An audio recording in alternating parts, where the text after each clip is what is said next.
우리는 예수님의 십자가 고난 당하심에 대한 묵상을 이번 한 주간 특별히 하고 있습니다. 고난이라는 단어를 좀 생각을 해봤으면 좋겠습니다. 헬라어로 이야기하니까 파스코라는 단어를 쓰더라고요. 파스코. 어떤 비참한 상태에 있다, 괴로움을 받다, 또 환난을 받다, 이런 의미입니다. 그러니까 수동태예요. 당하는 거죠. 고난 그 자체, 파스코는 내가 어려움을 당하는 거, 실질적으로 찾아가서 고난 당하는 사람은 없거든요. 내가 뭐 고난 당해야지 해서 고난 당하는 사람은 없어요. 우리 인간은. 그래서 비참한 상태에 빠지게 되는 거고 괴로움을 받게 되는 거죠. 이 파스코는 그러니까 고난, 불행, 이러한 것으로 우리 인간에게 있어서는 수동태이죠. 외부적인 어떤 사건들로 인해서 육체나 정신, 이러한 그 상태가 어려움에 처하는 것을 이야기합니다. 그런데 이 파스코라는 단어를 예수님께 사용할 때에는, 즉 예수님의 고난, 예수 그리스도의 고난, 순환 뭐 이렇게 표현할 때에는 절대적으로 능동의 형태로 씁니다. 우리 인간은 우리가 어때요? 받는 거예요, 받는 거. 그런데 예수님은 자신이 친히 직접 고난 가운데 나가신 거죠. 하나님이신 그분은 고난하고 상관이 전혀 없어요. 그런데 그분에게 이 파스코라는 단어를 쓸 때에는 절대적으로 능동이라는 거죠. 그래서 예수 그리스도의 죽으심, 또 죽임 당하심을 파스코라는 그런 단어로 씁니다. 이유 없이 고통을 겪게 되심이라는 거죠. 세상 그 누구도 예수님처럼 죽임을 당하다 그렇게 할 수가 없어요. 애매하게 뭐 전쟁이 난다든지 또 급작스러운 사고로 인해서 죽임을 당했다라고 우리가 표현은 하잖아요. 그러나 이것의 원래적인 의미는 뭡니까? 우리 인간이 가지고 있는 죄의 결과예요. 죄의 삭스 뭡니까? 사망이거든요. 그러니까 우리는 다 죽음을 당해야 돼요. 그렇게 돼 있어요. 사고로 인해서 죽음을 당하든지 질병으로 인해서 내가 죽든지, 그러니까 수동으로 그렇게 되게 돼 있어요. 그러나 예수님께서는 그게 아니라는 거죠. 절대적으로 예수님은 친히 자신을 고난 가운데, 죽음 가운데 내주신 것이죠. 왜 예수님께서 죽임 당하심, 그러니까 죽임을 당하실 수 있는가? 그것은 예수님만이 죄가 없으시기 때문에 그래요. 우리 인생은 다 죄로 인해서 그렇게 값을 치르는 거지만 예수님은 죄가 없으시기 때문에 파스코 할 수 있는 거죠. 대신에 우리 인생은 결코 그럴 수 없는 이유가 죄 때문이다 라고 이야기했습니다. 다시 이야기하면 예수님만이, 즉 죄 없으신 예수님만이 대속의 죽임을 당하실 수 있는 거예요. 아니요, 죄 없으신 예수님만이 대신 죽을 수 있는 거예요. 어느 누구도 우리 인생은 그럴 수 없다라는 것이죠. 단 죄 있는 우리 인생들은 자기 죄값으로 그 죄값에 의해 죽는 것 뿐이라는 겁니다. 히브리서 9장 26절부터 28절까지 말씀을 한번 찾아서 같이 보았으면 좋겠습니다. 예수님께서 죽임 당하셨다, 파스코라는 이 단어를 쓸 때에 그 파스코의 결국이 뭐냐? 라는 것을 히브리서 9장 26절, 27절, 28절에 우리에게 가르쳐 주십니다.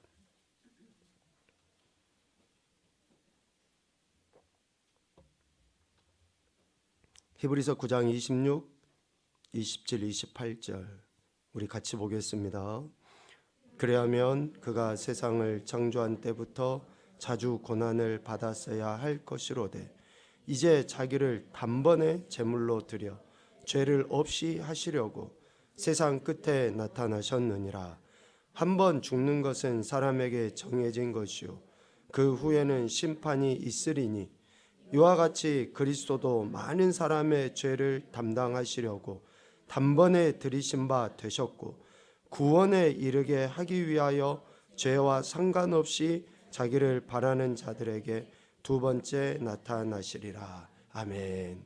자, 예수님께서 죄 없으신 예수님께서 우리를 위하여 단번에 파스코 하심으로 인해서 결국 우리는 구원에 이르게 된다라고 말씀하고 있습니다. 예수님께서 자기를 단번에 제물로 드리신 그 파스코로 인해서 죄를 없이 하시는 거죠. 어느 누가 자신의 죄를 스스로 해결할 수 있는 사람이 있겠습니까? 그러나 예수님만이 그렇게 우리 인생의 죄를 해결해 주시는 분, 자신을 들이심으로 해결해 주시는 분이라는 겁니다. 예수님께서 자기를 단번에 들이심으로 인해서 그 예수 그리스도를 믿는 사람들에게는 구원이 주어지게 된다라고 28절에 이야기합니다. 그래서 우리는 27절 말씀을 꼭 기억해야 되는 거죠. 죽음 이후에 심판대 앞에 설 그날을 생각해서 우리는 우리를 위해서 고난당하신 예수 그리스도를 믿고 구원의 은혜 가운데 나아가야 한다라는 것입니다. 결국 예수님의 이 고난은 자신을 버리시고 모든 인생을 살리기 위한 그런 고난이신 겁니다. 자기 자신을 절대적으로 포기하시면서 많은 생명을 구원하시기 위한 그 고난이라는 거예요. 아무리 당대의 의인이라고 하는 사람이 있다 할지라도 그 사람은 다른 사람을 구원해낼 수가 없습니다. 오직 예수님만이 우리의 구원자이시다라는 것을 이야기하는 거예요. 그래서 우리는 예수님의 고난을 슬퍼하는 것으로만 여겨서는 안 됩니다. 그 고난 당하심에 대한 감사와 찬양과 영광을 올려드려야 되는 거예요. 그분의 십자가 대속의 죽임 당하심 파스코가 없었으면 우리는 결코 구원의 은혜에 이를 수 없기 때문에 우리는 그 주님에 대한 감사와 찬양과 영광 올려드리는 것이죠. 그러면 뭐가 감사합니까? 뭐가 찬양이고 뭐가 영광을 올려드리는 거예요? 예수님께서 자신을 내어주시면서 사셨던 그 삶을 본받아서 우리가 살아내는 게 감사죠. 그분이 우리에게 보여주신 은혜에 대한 그런 찬양과 영광은 그분의 말씀을 우리 삶에서 살아내는 게 찬양과 영광이 되어야 된다는 거예요. 감정적으로 슬퍼만 할 것이 아니라 우리가 그분의 말씀이라면 친히 본을 보여주신 것 같이 그런 삶의 태도를 적극적으로 찬양하면서도 그런 마음이 들었죠. 우리가 주보혈 아래에 있습니다. 이따 집에 가서 아멘 하시려고 한 말도 안 하는. 우리는 주보혈 아래에 있잖아요. 예수 그리스도의 십자가 보배로운 피 아래에 있습니다. 우리는 그걸 부인하지 않아요. 그러면 그 피 아래에 있다라는 말이 뭐예요? 그분의 보호하신 가운데 있고 인도하신 가운데 있다라는 말이 뭡니까? 그분이 뒤에서 리모컨으로 조정하면 우리가 따라가는 그냥 이렇게 가는 그런 로봇과 같은 그런 존재입니까? 아니잖아요. 주보혈 아래에 있다라는 것은 주님의 보혈의 그 피를 내가 믿고 그 피에 대한 합당한 태도를 취하는 것이 주보혈 아래에 있는 거죠. 그러니까 그분의 말씀이 내 삶의 기준이대로 몸부림치면서 나가는 그러한 태도들을 보일 때에 주보혈 아래에서 우리는 진정한 자유와 구원의 은혜에 대한 그 확신 속에 살아가게 되는 것이죠.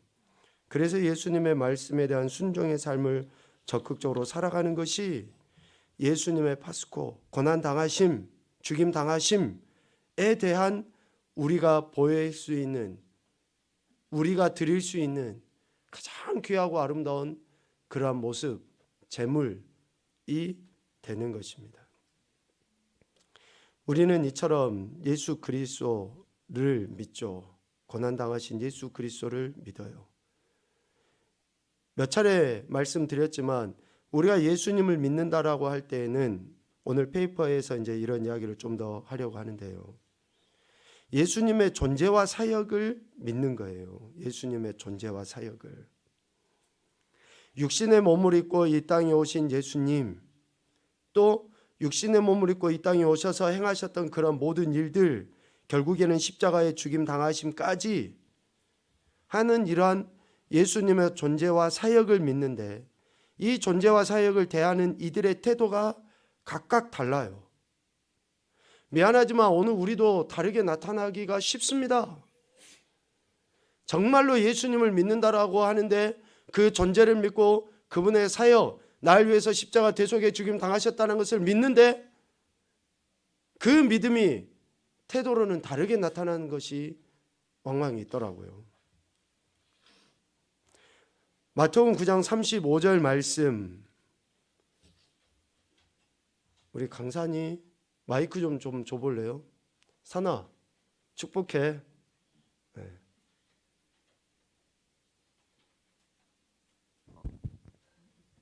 한번 읽어봐. 같이 페이퍼에 있죠? 안 읽을 거야? 그래, 조금 더. 마태복음 9장 35절 말씀. 예수께서 모든 도시와 마을에 두루 다니사 그들의 해당에서 가르치시며 천국 복음을 전파하시며 모든 병과 모든 악한 것을 고치시니라. 아멘. 약한 것인데 계속 악한 것이라고 그러더라고요. 다른 누구도.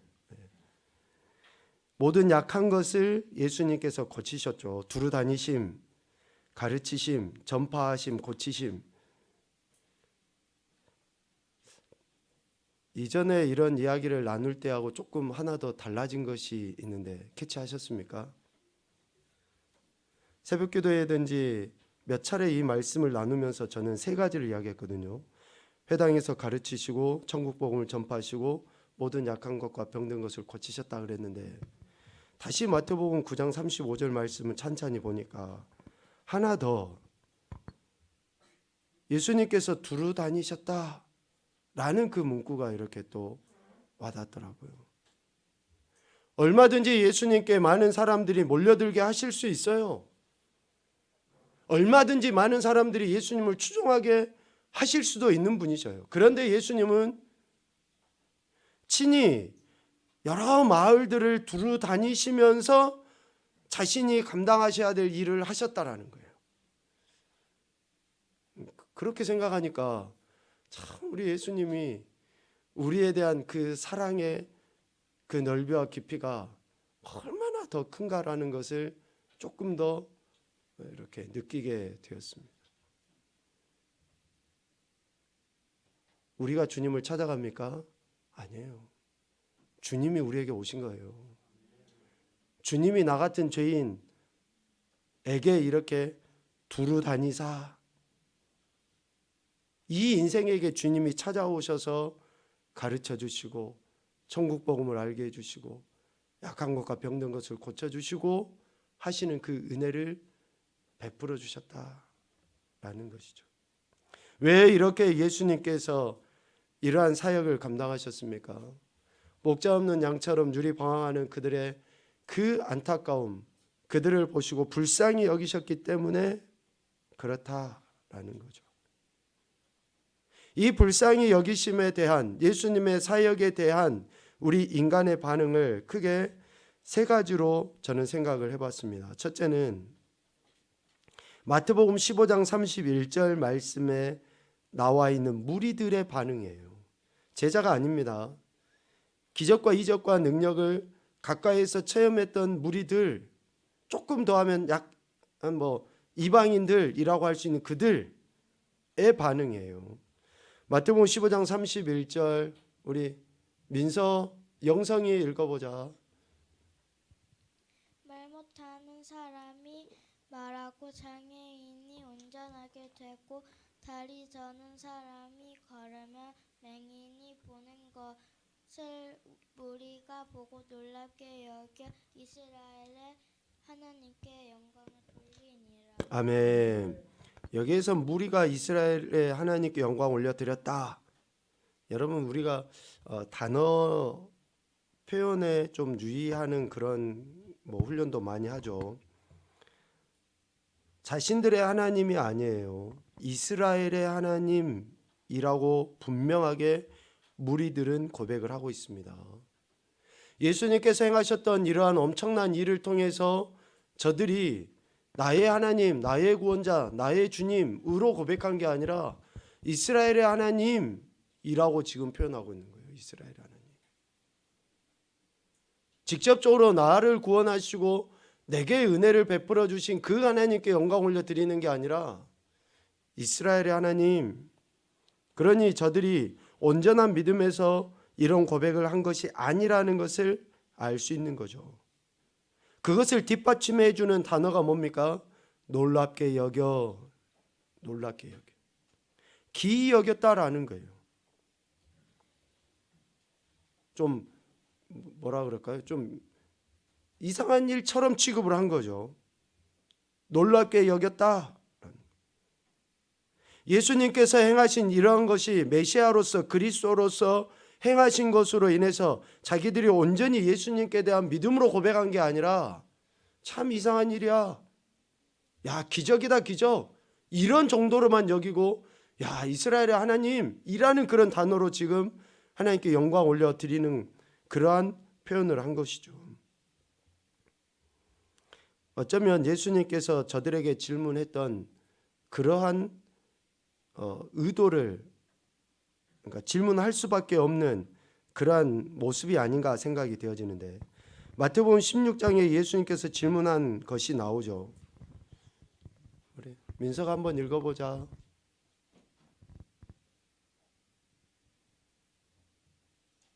마태복음 16장 14절. 이르되 더러는 세례 요한 더러는 엘리야 어떤 이는 예레미야나 선지자 중 하나라 하나이다. 아멘. 자, 지금 이것도 무리들의 반응이죠. 예수님에 대해서 어떤 사람은 세례 요한, 어떤 사람은 엘리야, 예레미야나 선지자 중에 하나 정도로 여긴 거예요. 여러분 우리의 신앙 안에서의 고백은 개인의 신앙 고백이어야지 됩니다. 나의 주님, 나를 구원하신 그분께 대한 고백과 태도로 나타나야 되는 거예요. 또 한 무리는 예수님을 시험하기 위하여 표적을 구하는 무리들이 있었어요. 예수님을 시험하기 위하여 표적을 구하는 무리들. 마태복음 16장 1절 은설이 읽어볼까요?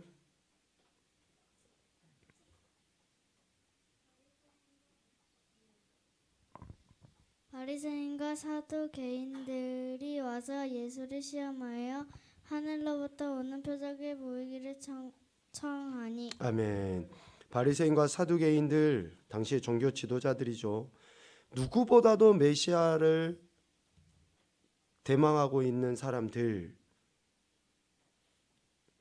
임에도 불구하고 정작 메시아 그리스도가 이 땅에 오셨음에도 알지도 못했고 오히려 메시아라는 것에 대해 신성모독이라고 이야기하고 그를 시험하여 올무에 걸려 죽이려 하는 그러한 무리들입니다. 여기서 시험하여라는 그 말은 입증하다라는 뜻이 있어요. 입증하다. 그러니까 예수님에게 이렇게 이야기하는 거죠. 네가 메시아인지 입증해봐라 라는 거예요. 입증해야지만이 믿지도 않겠지만 또 다른 핑계를 또 대서 또 다른 더 큰 시험 또 표적을 구하겠지만 그들의 의도는 예수님에게 표적을 구하는 그런 의도는 믿을 생각이 전혀 없이 한 거죠. 올매에 걸리기 위해서. 걸려들게 하기 위해서 지금까지 수없이 많은 표적과 이적을 통해서 예수님은 자신이 메시아라는 걸 나타내 보이셨잖아요. 그런데도 불구하고 또 다른 표적을 보이기를 구하죠. 그래서 마태복음 16장에 예수님은 요나의 표적밖에 보일 게 없다라고 말씀하셨습니다. 예수님은 하나님이십니다. 하나님이신 그분은 스스로 존재하시는 분이시기 때문에 입증하실 필요가 전혀 없어요. 입증하실 필요가 전혀 없습니다. 하나님이신 그분이 뭐 어떤 것으로 입증해도, 여러분, 하나님이 어떤 것으로 입증해도 우리는 몰라요. 하나님이 우리의 생각보다 크신 분인데 우리가 어떻게 하나님을 압니까? 아무리 입증을 해서 눈에 보이게 한다 할지라도 하나님인지 우리가 모르는데, 그러니까 그렇게 하실 필요가 전혀 없으셔요. 출애굽기 3장 14절 우리 도윤이가 한번 읽어볼까?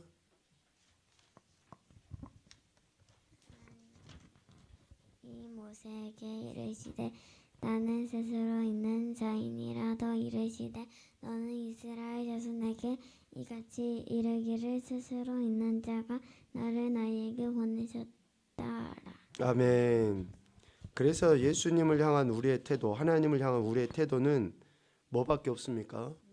아멘. 믿음밖에 없어요. 한 마리 뭐 입증하고 말고 그렇게, 여러분, 사탄이 있었던 방법이 그거 아닙니까? 네가 하나님의 아들이냐? 네가 하나님의 아들이면 뛰어내려봐. 돌로 떡을 만들어봐. 입증해서 믿게 되는 거, 눈에 보여서 믿게 되는 것은 그거는 믿음이 아니에요. 아니, 눈에 보이는 것을 뭐하러 믿습니까? 아, 이거라고 인정만 하면 그만이지.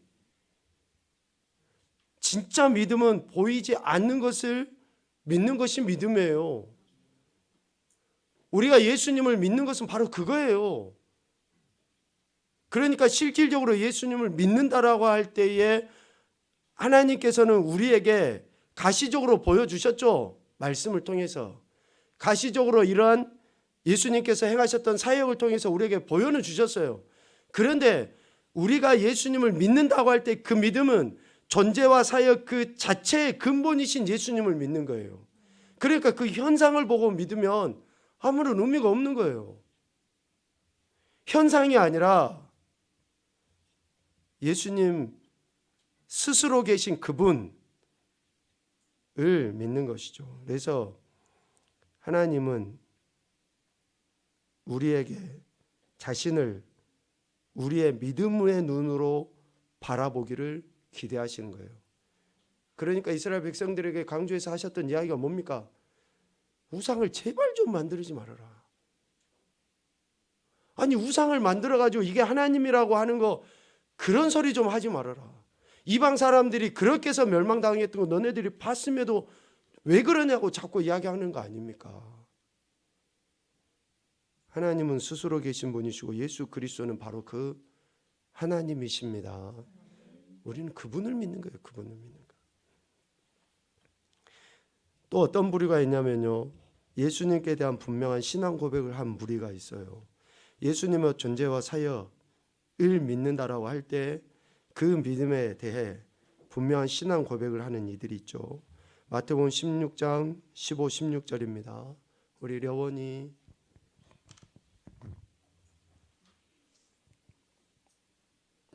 이르시되 너는 나를 구하라 하느냐. 시몬 베드로가 대답하여 이르되 주는 그리스도 시요 살아계신 하나님의 아들이시니. 아멘. 베드로는 이렇게 고백을 했습니다. 그리스도십니다. 살아계신 하나님의 아들이십니다. 라고 고백했어요. 오늘 우리는 문구로 이렇게 써져 있어서 뭐 암송도 하고 보기도 하고 하니까 얼른 와 닿지는 않습니다. 그러나 베드로의 이 신앙 고백은 정말 위대한 고백입니다. 이 위대한 고백이라고 하는 그 뒷받침이 뭐예요?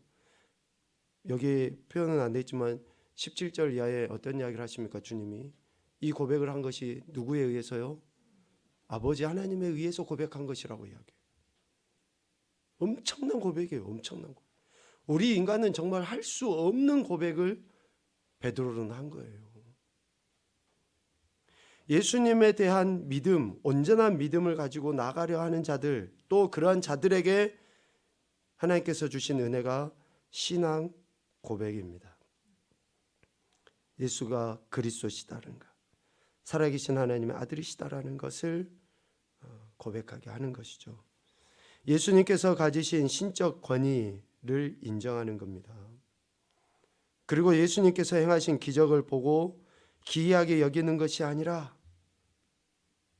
또 오히려 시험하기 위해서 흉계를 꾸미는 어리석고 미련한 인생이 아니라 정말 예수님이 그리스도이신 것을 고백하게 되는 것이죠. 여러분 축복합니다. 오늘 우리가 할 수 있는, 우리를 위해서 이 땅에 오시고 이러한 모든 일들을 감당하신 예수님께 우리가 올려드릴 수 있는 것은 이 분명한 신앙 고백밖에 없어요.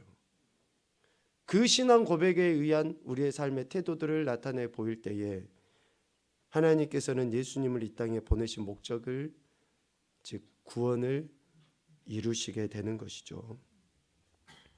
크게 두 번째 보면 이러한 예수님께서는 이 땅에서의 삶을 사시는 모든 과정이 고난이었습니다. 예수님께서 사신 모든 삶은 고난 자체이시다라는 거죠. 앞서 이야기한 것처럼 우리는 예수님으로 인해서 이러한 신앙 고백도 할 수 있게 되고 또 그 믿음에 의해서 구원도 받게 되고 하지만 예수님은 어떻습니까? 이 땅에 오심부터 십자가에 죽임 당하심까지의 그 모든 여정이 예수님께는 고난 그 자체이신 거죠. 첫째, 육신의 몸을 입고 이 땅에 오심 자체가 고난이다. 육신의 몸을 입고 이 땅에 오신 자체가 고난이다. 하나님이시지만 육신의 몸을 입고 이 땅에 왔다. 빌립보서 2장 6절 7절 말씀 우리 무영이가 한번 읽어볼까?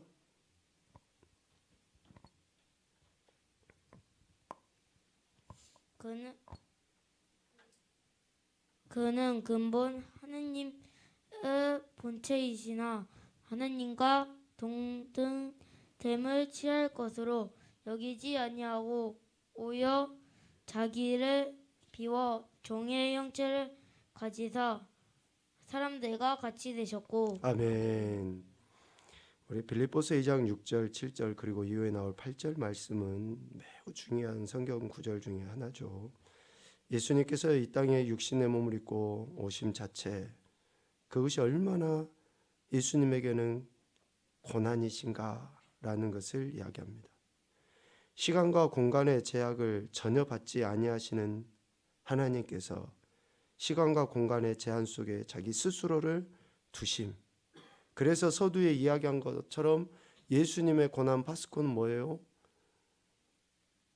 스스로 그렇게 당하신 거예요. 스스로 당하신 거. 전혀 그러실 필요가 없으신데 그렇게 당하신 것이다 라는 거죠. 두 번째, 육신의 몸을 입으실 뿐만 아니라 죽임 당하심이 고난이시다. 죄 없으신 하나님이시죠. 그런데 죄의 값을 대신 치러서 죽임을 당하셔요. 영원부터 영원까지 살아서 역사하시는 그 하나님이 죽임을 당하신다. 모든 역사를 주관하시는 그 하나님이 스스로 자기 자신을 그렇게 죽음 가운데 내놓는다. 얼마나 고난입니까? 육신의 몸을 입고 이 땅에 오셨기 때문에 죽음의 관문을 통과하신 것이고 그 죽음의 관문은 대속의 죽음의 관문이라는 거죠. 전적으로 우리 인생을 죄에서 해방하시기 위한, 살리시기 위한 그러한 죽임 당하심이라는 겁니다. 우리 민준이가 읽어볼까요? 빌립보서 2장 8절. 사람은 모양으로 나타내 자기를 낮추시고 죽임까지 보충하셨으니 곧 십자가의 죽으심이라. 아멘. 그렇죠. 사람의 모양으로 오셔서 십자가의 대속에 죽임 당하심, 죽기까지 복종하셨습니다. 하나님께 복종하심으로 스스로 고난 가운데 자신을 내어 주신 겁니다. 예수님의 육신의 몸을 입고 오심은 고난임과 동시에 하나님의 영광입니다. 여러분 믿으십시오.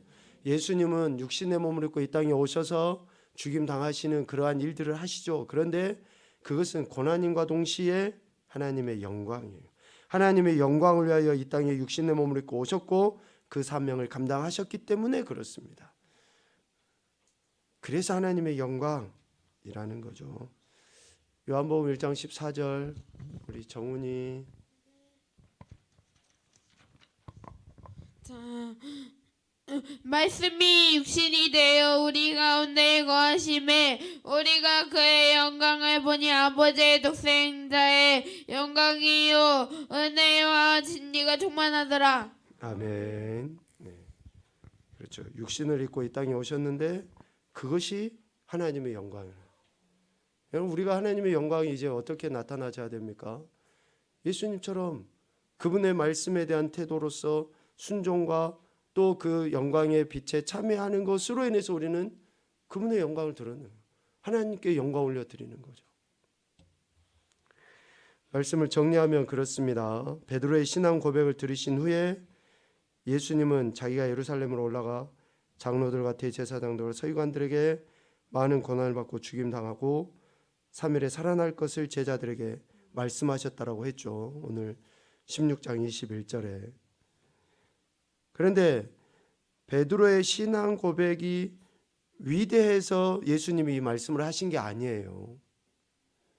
베드로의 신앙 고백이 대단해서 이제 내가 그래 베드로에게 지금쯤은 이런 이야기를 해줘야지, 제자들에게 이런 이야기를 해줘야지 하고가 아니에요. 하나님께서 하신 말씀을 성취하시기 위해서 그 하나님의 주권대로 예수님은 행하신 것뿐이에요. 다시 말하면 내가 어떠한 신앙 고백을 하고 내가 어떠한 소위 말하는 순종을 해서 하나님께서 하나님의 뜻을 이뤄가시고 안 이뤄가시고가 아니라 모든 것은 하나님의 주권하신 가운데 있는데 우리는 단지 거기에 찬양으로, 감사로, 신앙 고백으로, 영광으로 나가는 것뿐이지 나의 어떤 행동으로 인해서 하나님께서 어떤 일을 하고 하지 않고 하시는 분이 아니시라는 것을 이야기합니다. 그러므로 전적으로 우리는 하나님의 주권하심 속에 우리 인생이 있음을 겸손하게 고백하고 그분의 말씀에 귀를 기울여서 순종하는 것으로 인해서 하나님이 예수 그리스도를 통해서 베풀어 주신 구원에 대한 감사와 찬양과 영광을 올려 드리면 된다라는 것이죠. 오늘 우리는 예수님의 고난, 죽임 당하심을 묵상하고 있습니다. 예수님의 모든 것이 고난이지만 그것은 곧 우리에게 하나님이 베풀어 주신 은혜임에 감사를 드리시고 그 감사함으로 이제는 예수님께서 사셨던 그 삶을 우리가 살아냄으로 말미암아 아버지 하나님께 더 큰 영광을 올려드리는 그런 귀하고 복된 인생들이 되시기를 주님의 이름으로 축복합니다. 아멘.